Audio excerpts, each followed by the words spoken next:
What's up, everybody? It's JT Sports, and I'm here with my mid-season Alliance of American Football League power rankings. So, we're in the mid-season. We see who the contenders is and who the pretenders is, right? And we have seen some big disappointments and some big turnarounds come mid-season. So let's get into my power rankings. The first team that I have at number 8, the worst team in the Alliance of American Football League as a mid-season, had the Memphis Express. I mean, these guys lost to the Atlanta Legends, and they really, really need to win that game because now they're 1-4, and now their chances of making the playoffs and competing for the championship are just slim to none. I mean, now their offense in a few weeks has had a resurgence. Offense is actually having some life with Zach Mensberger at quarterback, but they still lost to the Atlanta Legends, and they are 1-4. And even though they won last week in the upset against the San Diego Fleet, I still feel that was a fluke win on their behalf, and I feel that they are still the worst team in the Alliance of American Football League. And I think it's a tie between them and the next team I'm about to say, the Salt Lake Stallions, who are 1-4. And I mean, these guys have to be the biggest disappointment of the Alliance of American Football League. This team has so much talent, and yet they find themselves at 1-4, along with the Memphis Express. But it's mid-season. Things aren't over yet. There can always be a turnaround.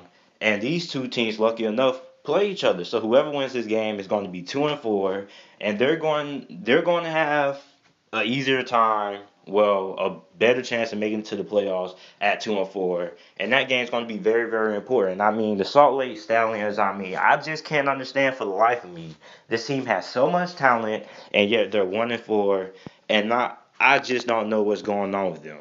At number 6, we have the Arizona Hotshots. I mean, the wow, have how the good have fallen. I mean, this team was projected to be the favorite to win the inaugural championship in the AAF.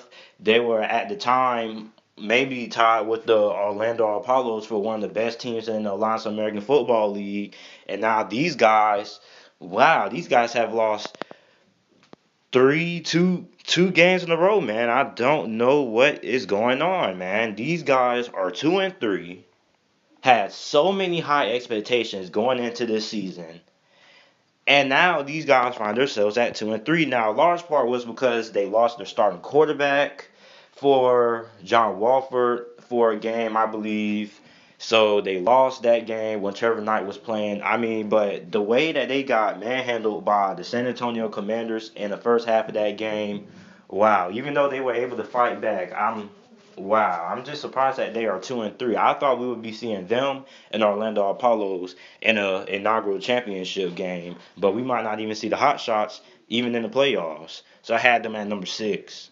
At number 5, we had the Birmingham Iron, another team like the Arizona Hotshots that started out fast, and now they find themselves at number 5. And at one point last week, I had them at number 2 for 2 straight weeks. They lost the game, but I believe that they were still a good team. And boy, the Orlando Apollos, they really, really laid it on them. I knew the Orlando Apollos were going to win that game convincingly by at least 2 touchdowns, but not the way they did. It was 31-14, and Luis Perez, a guy who I made a video for that took 5 days to make, a week to write, and 2 days to edit, got benched. And he hasn't been the same since his week 1 explosion. And I'm starting to question, because he had 8 offers from 8 NFL teams. I'm starting to question, should he have taken one of those offers? Because the way he is playing, boy, woo. So, at number 4, we have the Atlanta Legends. Now, the Atlanta Legends, early on in this video, at the beginning, I was talking about teams that are starting to reemerge and get some life and are starting to turn around after things didn't really start out that well. And Atlanta Legends are one of those teams.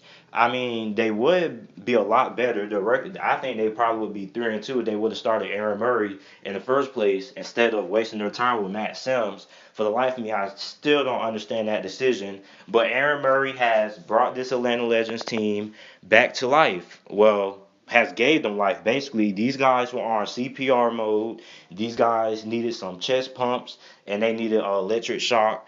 But Aaron Murray has did it. He has turned around this Atlanta Legends team, winning 2 games in a row, and going into Week 6, they have a very, very interesting matchup. They played the San Antonio Commanders, and that game is going to be very, very crucial when it comes to playoff positioning because both of these teams have a chance to make it to the playoffs. Because the way the playoffs work is the two best teams with the two best records in each conference. And the Atlanta Legends and the San Antonio Commanders are whoever wins that game is going to be in key playoff spot. So I had the Atlanta Legends at number 4, excuse me. Aaron Murray has brought them back to life, gave them a couple of chest pumps, and here they are at number 4. At number 3, we had the San Diego Fleet. The San Diego Fleet are coming off of a very good win versus the Salt Lake Stallions, even though it was by a last minute field goal. They were still able to hang on. They're 3-2. They have probably the best rushing attack in the Alliance of American Football League. And every team they play, they just can't seem to stop the run. And Mike Baracucci, I can't pronounce his name right, but he's starting to play a lot better than what he was in his Week 1 outing. So they're 3-2. I have them at number 3 on my power rankings. At number 2, we have the San Antonio Commanders. A lot of people feel I should have had the San Antonio Commanders at number 2 last week. I still felt the Birmingham Iron were better. I was obviously wrong. But coming off of a win versus the Arizona Hotshots, this team is getting hot at the right moments. And I believe this team is probably going to end up going to the playoffs and probably end up going into the inaugural championship. So I had them at number 2. Logan Woodside is playing great. The defense is playing pretty good. Everything is rolling. Their wide receiving core is actually starting to get a lot better than what they were in the beginning of the season. Though at the beginning of the season, the only really reliable wide receiver that they had was Greg Ward Jr. Now they have 3 good guys, so I think are going to end up on the NFL roster next year. So I had them at number 2. And at number 1, we already know the Orlando Apollos. They've smacked down the Birmingham Iron. Nothing really needs to be said. Nothing really needs to be explained. I mean, they're the best team in the Alliance of American Football League, and nobody is close. So you guys let me know about who you guys feel should be the second best team in the Alliance of American Football League, because I'm still wondering about the San Antonio Commanders, but I had them at number 2. I still have my doubts, but you guys let me know who you guys think has been the best team so far this mid-season, who has been your MVP, and your championship predictions. So make sure to like the video and subscribe for more AAF news, videos, and content, and thanks for watching.